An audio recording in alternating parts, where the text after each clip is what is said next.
Hi, everybody. Juleyka here. I'm the host and creator of How to Talk to Mommy and Papí About Anything, and I want to invite you to be on our show. If you're an adult and a child of immigrants from anywhere in the world, I'd love to talk to you about those conversations that are hard but necessary. Things about politics, dating, career, parenting. Seriously, no topic is off limits. Send us an email at hello@talktomommypapi.com and let's get you on the show. That's hello@talktomommypapi.com. See you soon.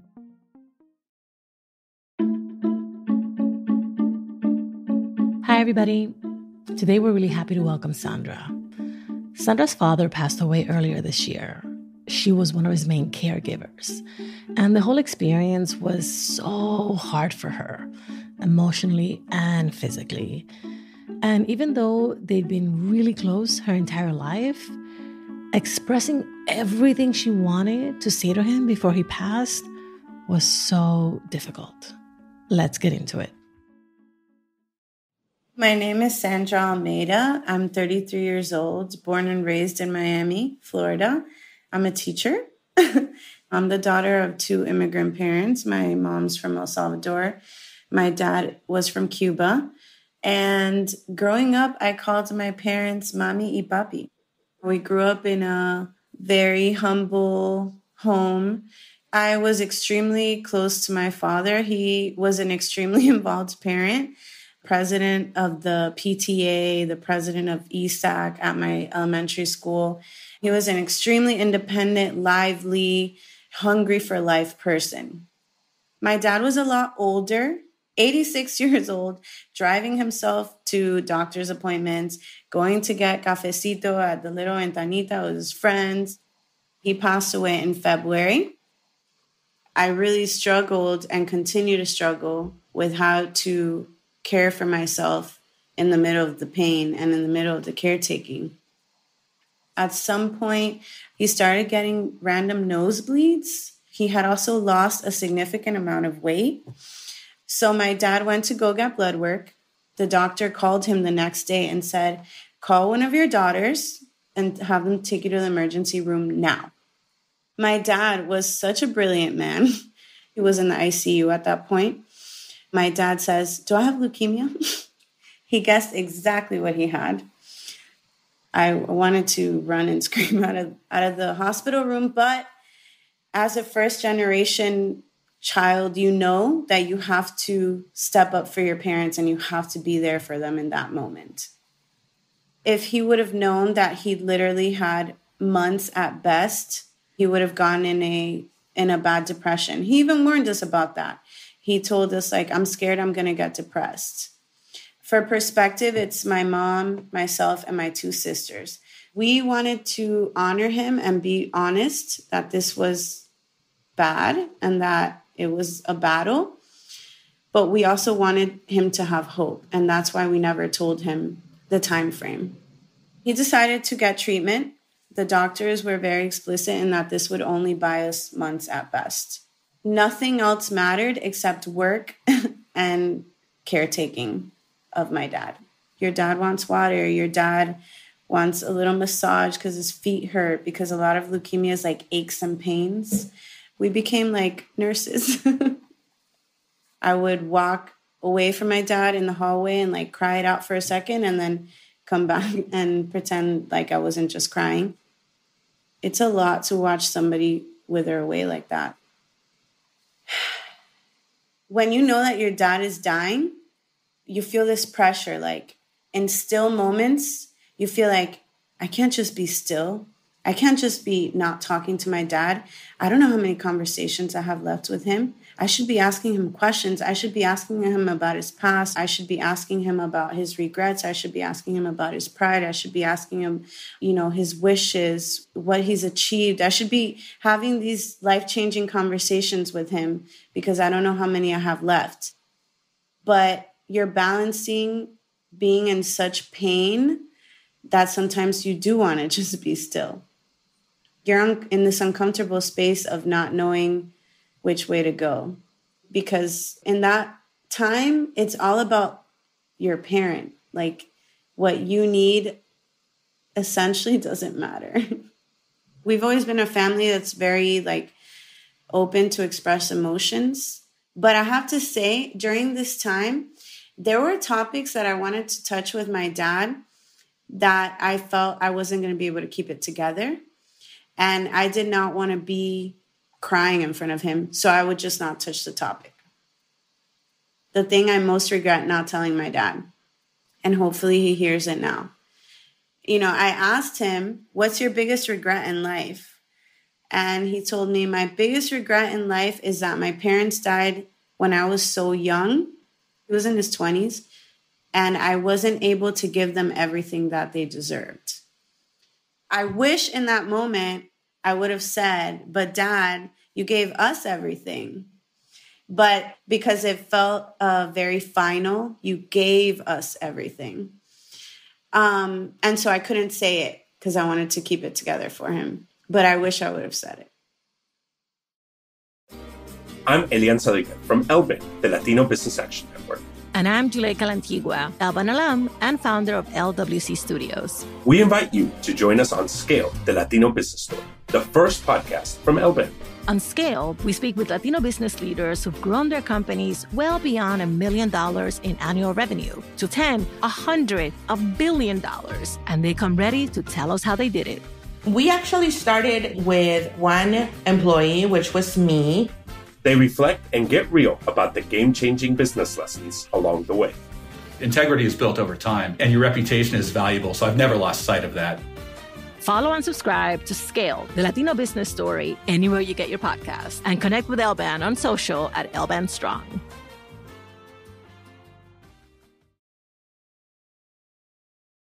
I'm so thankful to Sandra for coming on the show and sharing her beautiful story with us. Just having gone through that and being open and raw about what she went through is so inspiring. I'm really so thankful to her for that. In many of our families, it's really hard to talk about death at any given time, but it's especially challenging when a loved one that we've known our entire life is actually reaching the end of their life. So how can we as first gens speak openly about death with a parent or a loved one who we know is dying? What can we do to be present for them in the ways that truly mean something to them? And how can we care for ourselves in the process? To help us figure it out, I called in an expert. My name is Oceana Sawyer. I am a death doula, an end-of-life doula. And honestly, it was my father's passing that drew me into this work that was 12 years ago. Then I got some formal training. I've been a death doula now for, I guess 4 years now. So first of all, my condolences on the passing of your father. Tell me what it was that you discovered about yourself that helped you to say, oh, this is something I can do. Well, first, I just want to acknowledge this one thing. It's entirely ordinary. When you're there, you suddenly have a remembering, a recollection, oh, yes, this is what people used to do. They used to be at the bedside of the elder in the family who was dying, and everybody was there. That is the thing, I guess, that grabbed me, was here is an ordinary moment in life that everyone is afraid of, and yet it's really quite beautiful. There's this sort of stillness that opens up with this other human being who is doing probably the hardest thing they will ever do in a living body, is they are exiting it. And yet there's this kind of grace. I don't have another word besides mythical grace.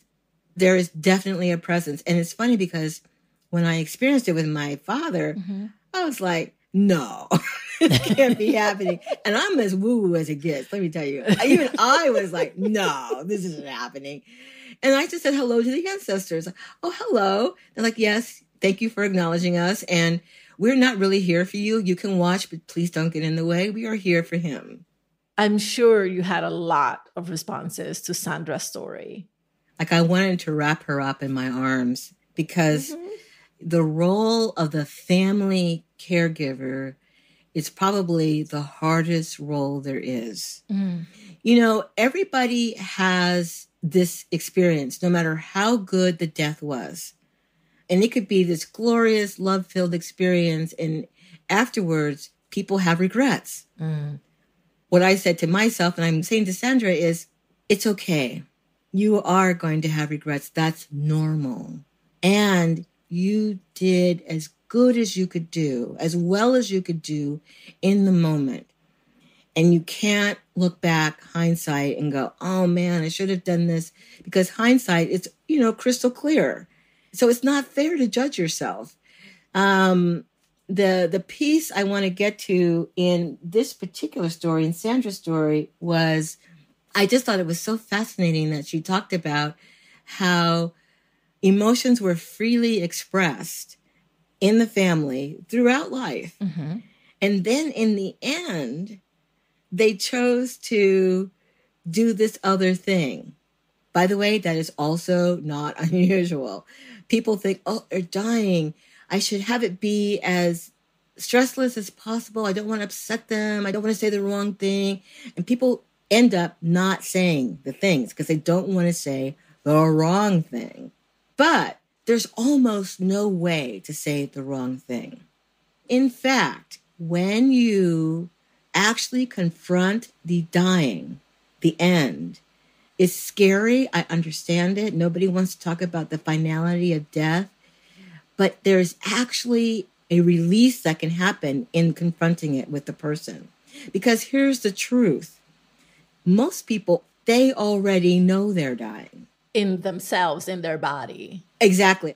Even if they don't have a diagnosis, people think it's taboo to say, you know, I think you might be dying. Or let me tell you what happened to with my mother.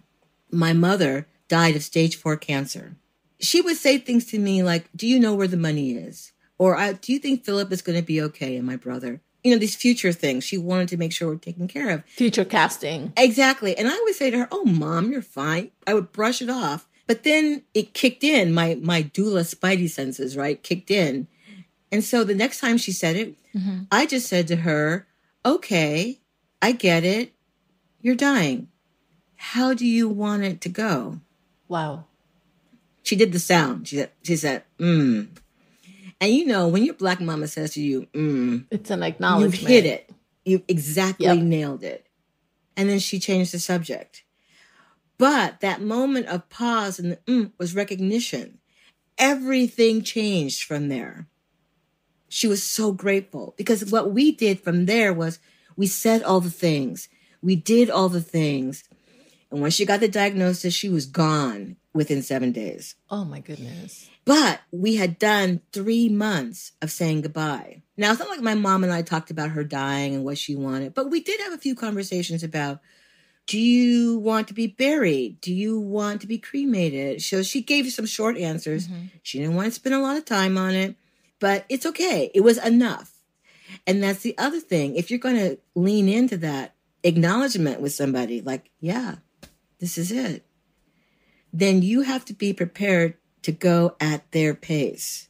Let me interject for a second because I want to first acknowledge that there has to be a mutual understanding and recognition in all of the ways that the living who will remain are trying to comfort those who are going to pass. We should try not to exclude them. We should try not to keep things from them. We should have them be as engaged as they want to be and follow their lead. Let's talk a little bit about the responsibility, because as you said at the top, Sandra bore a lot of responsibility as the principal caretaker. So are there ways that first gens can, handle the enormity of the moment that they're experiencing collectively with their families? Like, what is your guidance for that? You need a team. And to the extent that you can involve other people in the process and give yourself breaks. I hear plenty of stories of people who end up being the only person that has the wherewithal to be the caretaker. Like people have jobs or they have families or they live in another town. So it does fall on one person. And even in that situation, you can call on friends, local hospice organizations. I mean, truly, if someone really is in active dying, they should be in hospice. It just takes a referral from the doctor. And sometimes people don't have doctors.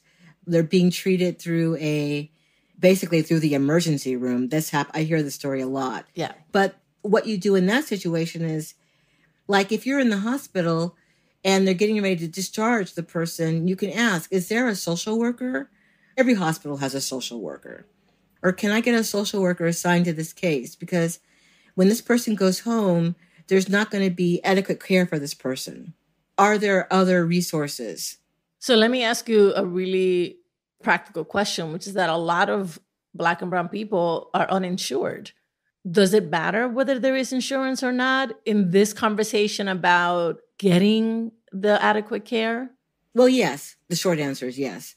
But even in that case, I will say that hospitals, they have kind of a fiduciary responsibility to provide the best possible care they can. Now, of course, there's plenty of stories of hospitals discharging homeless people out onto the street. Yeah. But aside from that situation, if you are with someone who doesn't have insurance, you're the family member, you can just keep asking the question, what are the resources? The hospital will likely be able to either give you a public one or a charitable one. If they don't do that, you can actually start calling churches. If they can't provide that themselves, they will know of a social service that does. Also, too, I know it's embarrassing. I know it's hard, but just start putting on loudspeaker your challenges. You can start talking to your friends. You might be surprised what information or resources a person has. And that's another thing. People get into shame or guilt spirals around caretaking people who are dying. And that's, again, very normal. But as much as possible, start talking out loud to people about what's going on and what you might need. It's also really better if you have a specific request of people. Can you come and be with my father for an hour while I take a break? Can you go and get some groceries? Can you just sit here while I take a walk? So, Oceana, my final question to you is, how does the caretaker take care of him or herself after the passing? Because often we've pressed pause on our entire life to focus on the person who is passing, and then we kind of like go back head first into it. So in my book, Life, Death, Grief, and the Possibility of Pleasure, one of the things I say is that all along the way, you could be looking for moments of joy. You could be cultivating moments of pleasure for yourself. I'm literally talking about stepping out of the room, walking into some fresh air, taking a deep breath, and putting your attention on something beautiful for even just a minute. That is enough resource to get you through the next few minutes. Then you are not completely burned out by the time the person has passed. And so what I suggest is that you ease in slow.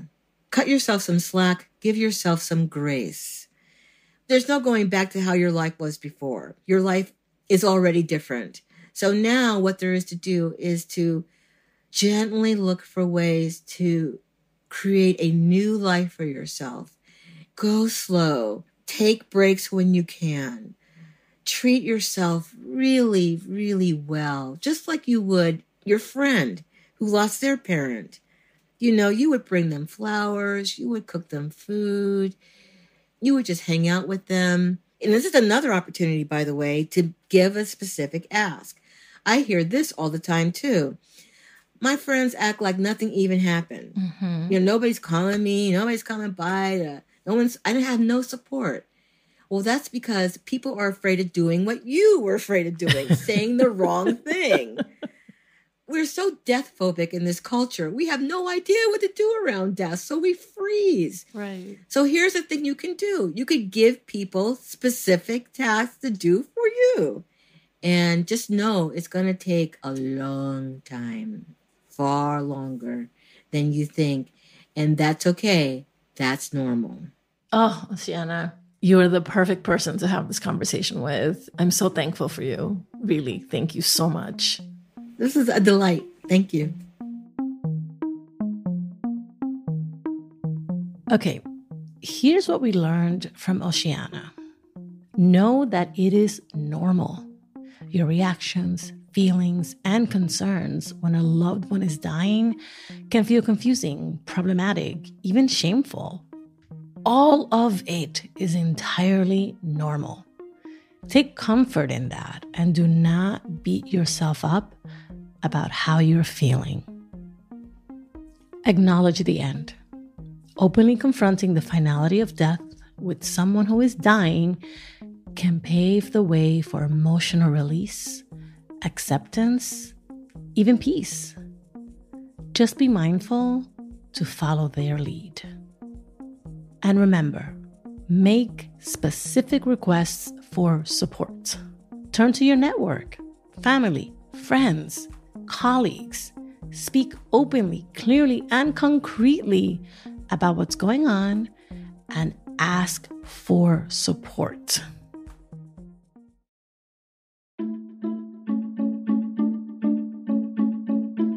Thank you for listening and sharing us. How to Talk to Mommy and Papí About Anything is an original production of LWC Studios. Virginia Lora is our show's producer. Kojin Tashiro is our mixer. Elizabeth Nakano mixed this episode. Manuela Bedoya is our marketing lead. And Juleyka Lantigua is the creator and host. I'm senior editor Monica Lopez. On Twitter and Instagram, we're at Talk to Mommy Papí. Bye, everybody. Same place next week.